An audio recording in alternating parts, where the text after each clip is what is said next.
Hi hello అండి, నమస్తే, welcome back to my channel Vanaja creations. ముందైతే స్టవ్ ఆన్ చేసుకొని మంచి మందపాటి పాత్ర పెట్టుకొని జీలకర్ర, కొన్ని ఆవాలు, కొంచెం పోపు గింజలు వేసుకొని వేయించుకోవాలి. అండ్ ఉల్లిపాయలు కట్ చేసుకొని పెట్టుకున్నవి వేసుకొని మంచిగా వేయించుకోవాలండి. కాకరకాయ ముక్కలు అయితే సన్నగా కట్ చేసుకొని ఉప్పు నీటిలో నానబెట్టుకొని రెడీగా పెట్టుకోవాలి. అప్పుడు చేదు అనేది ఎక్కువ ఉండదు అన్నమాట కర్రీకి. నెక్స్ట్ ఇంకో సైడ్ అన్నం అవుతుంది. మా బాబు బాక్స్ కోసం ఇది మార్నింగ్ చేస్తున్నామంట అండి, 5:30కి చేస్తున్నామంట. ఇట్లా ఆనియన్స్ కొంచెం కలర్ వచ్చాక కర్రీ మొత్తానికి సరిపడా పసుపు వేసుకోవాలండి. మీరు ఇక్కడ ఎక్కువైంది అని అనుకోకండి, మనం పులుసు వేస్తాం కదా, కాకరకాయ పులుసు కదా ఇది.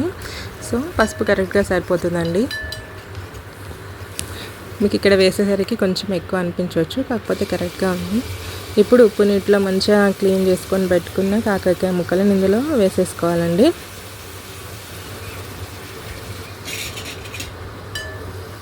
బాగా మగ్గించుకోవాలి వీటిని.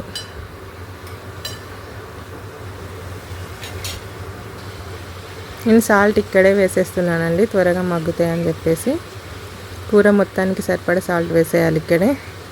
ఇది 1 స్పూన్ బెల్లం వేసానండి, త్వరగా మగ్గుద్ది. బెల్లం పొడి అది. మీరు కావాలంటే చక్కెర కూడా వేసుకోవచ్చు, లేకుంటే బెల్లం వేసుకున్నా పర్లేదు. ముక్క చేదు రాకుండా ఉంటుంది. కొంచెం ఈ కాకరకాయ పులుసులో కొంచెం బెల్లం లేదా చక్కెర యాడ్ చేస్తే కూర అనేది బ్యాలెన్స్డ్గా చాలా బాగుంటుందండి. ఇలా మూత పెట్టుకొని మగ్గించుకున్నాం కదా ముక్కల్ని. ఇప్పుడు చెక్ చేసుకోవాలి. ముక్క ఇలా స్పూన్ పెట్టి విరిచితే విరిగిపోయింది కదండి. సో ముక్క అనేది కుక్ అయిందనమాట. ఇప్పుడు ఆల్రెడీ నేను చింతపండు నానేసి పెట్టుకున్నానండి. దాని నుంచి చింతపండు రసం తీసుకోవాలి. స్టవ్ అనేది మీడియంలోనే ఉంచి కుక్ చేసుకోవాలండి ఎప్పుడు కానీ. ఇప్పుడు కర్రీ మొత్తానికి సరిపడే కారపొడి వేసేస్తున్నానండి. నేనైతే ఇక్కడ 2 స్పూన్ల కారపొడి వేసాను. అండ్ 1 స్పూన్ ధనియా పొడి వేసాను. అండ్ ఇది మెంతుల పొడి అండి, అందుకే పులుసులలో వేస్తాం మేము. అది కొంచెమే వేయాలి. ఫస్ట్ ఎక్కువ తీసుకున్న తర్వాత కొంచెమే వేసాను, మళ్ళీ చేదు వస్తుందని చెప్పేసి. ఏ పులుసు కర్రీ చేసినా మేము ఆ జీలకర్ర మెంతుల పొడి అనేది వేస్తామండి. కాకరకాయ పులుసు కానీ, రామలకాయల పులుసు కానీ, బెండకాయ పులుసు కానీ ఆ పొడి వేయడం వల్ల కూరకి ఇంకా మంచి రుచి వస్తుంది. ఈ మసాలాలన్నీ కలిసేలాగా మంచిగా కలుపుకొని ఆ పులుసు తీసి పెట్టుకున్నాం కదా చింతపండు, ఆ రసం అనేది వేసేయాలండి.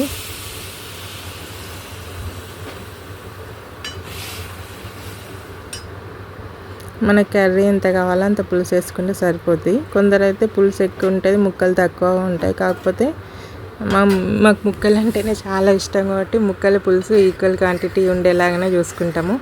మరీ వట్టి పులుసు వేసుకొని తిన్నంత నచ్చదు.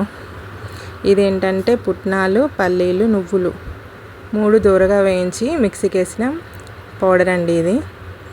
దీన్ని ఇప్పుడు పులుసు మరుగుతున్నప్పుడు దీన్ని యాడ్ చేసుకోవాలండి. ముందే యాడ్ చేయొద్దు, ఇక దించడానికి 2-3 మినిట్స్ ముందే యాడ్ చేసుకోవాలి అంతే.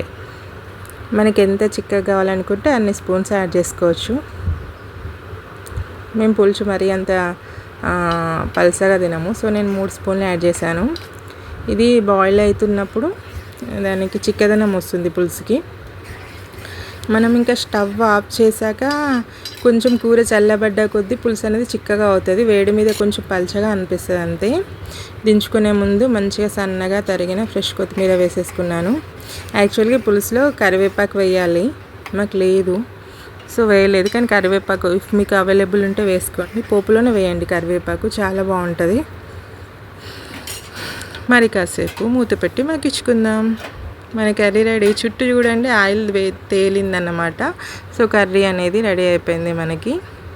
గుమ్మగుమ్మలాడే కాకరకాయ పులుసు రెడీ. దీన్ని రైస్లోకి తింటే బాగుంటుంది. అట్లనే గడ్క అంటారు కదా, మొక్కజొన్న గడ్క, జొన్న గడ్క, రాగి సంగటి, వీటిలోకి బాగుంటుంది. మేము ఆల్రెడీ తినేసాం చూడండి. ఆ తర్వాత ఎంత చిక్కగా అవుతుందని చెప్పినాక చల్లగైన కొద్దీ ఎంత చిక్కగా అయిందో చూసారా పులుసు అనేది. చాలా అంటే చాలా బాగుంది టేస్ట్ అయితే. ఈ వీడియో మీకు కనుక నచ్చినట్లయితే ఒక లైక్ ఇవ్వండి. అలాగే నా ఛానల్ని ఇంతవరకు ఎవరైనా సబ్స్క్రైబ్ చేయని వాళ్ళంటే సబ్స్క్రైబ్ చేసుకోండి.